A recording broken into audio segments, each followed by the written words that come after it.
नमस्कार दोस्तों, मैं हूं आपके होस्ट, आपकी दोस्त रजनी और एक बार फिर से आप सबका स्वागत हमारे चैनल नेक्स्ट 9 लाइफ में, जिसमें आज हम बात करने वाले हैं एक बार फिर से लेट एक्टर सुशांत सिंह राजपूत को लेकर, जहां पर 18 से 19 महीने का वक्त सुशांत के निधन को बीत चुका है। सीबीआई से इंतजार है कि आखिर वो कब अपडेट देगी सुशांत के मामले पर। तो वहीं यहाँ पर केंद्रीय मंत्री नीतीश राणे और उनका बेटा है जो लगातार सुशांत सिंह राजपूत मामले पर अपनी गवाही और सबूत पेश कर रहे थे। यहाँ पर उन्होंने खुद इस बात का दावा भी किया था कि सुशांत और उनके एक्स मैनेजर दिशा सालियन के साथ हादसा नहीं बल्कि इस हादसे को साजिश में अंजाम दिया गया और इसे लोगों के सामने इस तरीके से पेश किया गया जिसे देखकर लोगों को ये लगे कि यहाँ पर सुशांत और दिशा ने खुद अपने हाथों से अपनी जान दी है। लेकिन यहाँ पर अब चल रही है बड़ी खबर सामने। दरअसल केंद्रीय मंत्री नीतीश राणे और उनके बेटे के खिलाफ अब एफआईआर दर्ज हो चुकी है और इसी के साथ पुलिस ने की है 9 घंटे तक पूछताछ। इस पूछताछ में क्या कुछ हुआ खास, क्या हुए सवाल और जवाब, देखिए रिपोर्ट। मुंबई पुलिस ने 9 घंटे तक की केंद्रीय मंत्री नारायण, एमएलए और बेटे नीतीश राणे के साथ पूछताछ। अब इस मामले पर आ चुकी है बेहद ही बड़ी खबर सामने।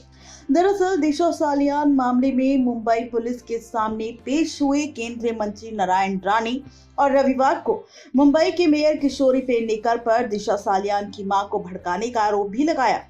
नारायण राणे ने कहा कि मेयर के बहकावे में आकर दिशा सालियान की मां ने उन पर मानहानि का मामला दर्ज किया।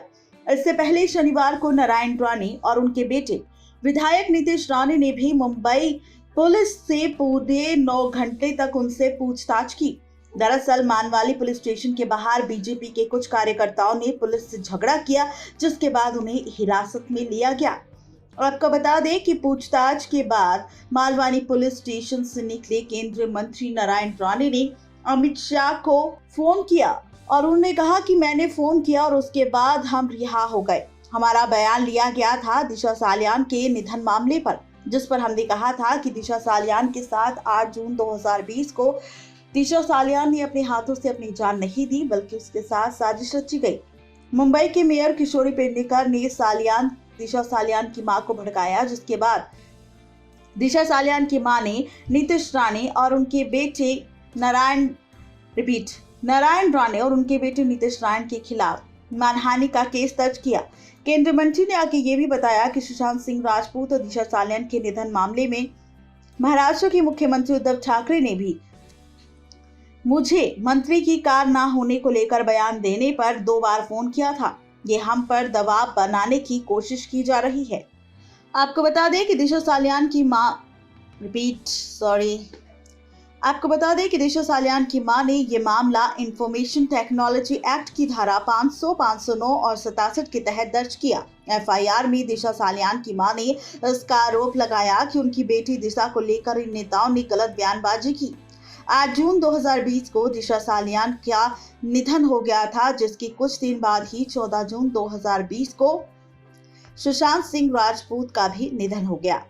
दरअसल 28 फरवरी को लेट एक्टर सुशांत सिंह राजपूत की एक्स मैनेजर दिशा सालियान के माता पिता की शिकायत पर महाराष्ट्र महिला आयोग ने इन दोनों के खिलाफ मामला दर्ज किया।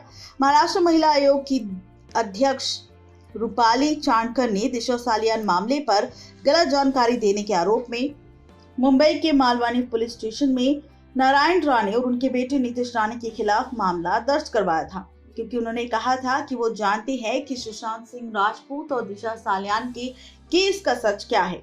यहाँ तक कि नारायण राणे और नीतीश राणे ने इस बात का दावा भी किया था कि उनके पास सुशांत सिंह राजपूत और दिशा सालियान के केस से जुड़े कई अहम सबूत हैं जो वो सामने पेश कर सकते हैं, जिससे सुशांत और दिशा का केस सॉल्व हो सकता है। लेकिन यहाँ पर सीबीआई इन बातों पर बिल्कुल भी ध्यान नहीं दे रही। इसी के साथ नारायण राणे और नीतीश राणे, जो कि लंबे समय से सुशांत सिंह राजपूत और उनके एक्स मैनेजर दिशा सालियान की केस पर अपनी बयानबाजी दे रहे हैं, जिसके बाद से दिशा सालियान के माता पिता ने महाराष्ट्र महिला आयोग में इस मामले की शिकायत दर्ज करवाई थी। दिशा सालियान ने सुशांत सिंह राजपूत के निधन से कुछ दिन पहले ही अपनी बिल्डिंग की 13वीं मंजिल से कूदकर अपनी जान दे दी थी। जी हां, आपको बता दें कि पुलिस जांच में ये बात साफ हो गई थी कि दिशा ने अपनी जान अपने हाथों से दी, लेकिन केंद्रीय मंत्री नारायण राणे और उनके बेटे नीतीश राणे का ये कहना है कि यहाँ पर महाराष्ट्र सरकार और महाराष्ट्र पुलिस पर सवाल उठा रही है और उनका कहना है कि यहाँ पर इस केस को दबाने की, उलझाने की और घुमाने की कोशिश की जा रही है, क्योंकि यहाँ पर दिशा सालियान का निधन उनके अपने हाथों की वजह से अपनी जान नहीं गई, बल्कि दिशा सालियान के साथ 8 जून को सबसे पहले तो उसे जबरदस्ती पार्टी में ले जाया गया, उसे नशा करवाया गया, उसके बाद उसके साथ गलत हरकत की गई और उसके बाद उसे बिल्डिंग की 13वीं मंजिल से धक्का दिया गया।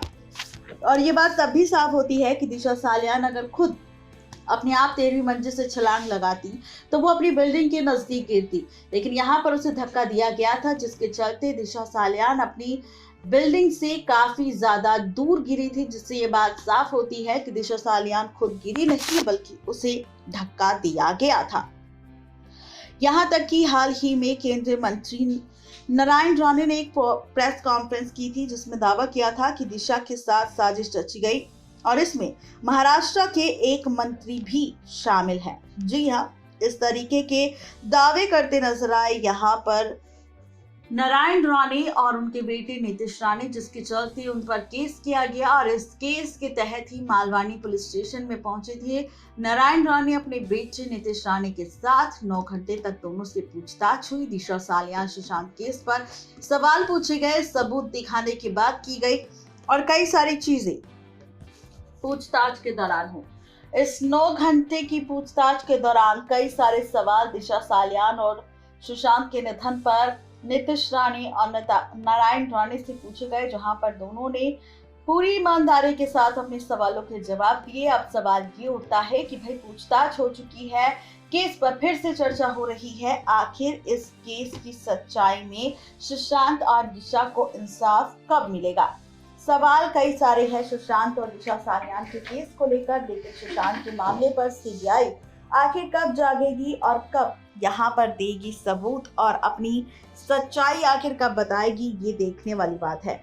नेक्स्ट 9 लाइव की रिपोर्ट। तो ये थी आज की स्पेशल रिपोर्ट नीतीश राणे और उनके बेटे को लेकर, जहां पर पुलिस ने किस तरीके के सवाल किए। 9 घंटे तक लगातार पूछताछ चली और पूछताछ में सुशांत सिंह राजपूत के मामले और दिशा सालियान मामले पर कई खुलासे भी हुए।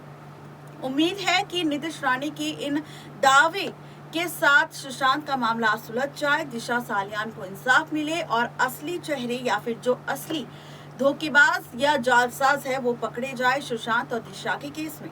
आज के लिए सिर्फ इतना ही, तब तक के लिए गुड बाय।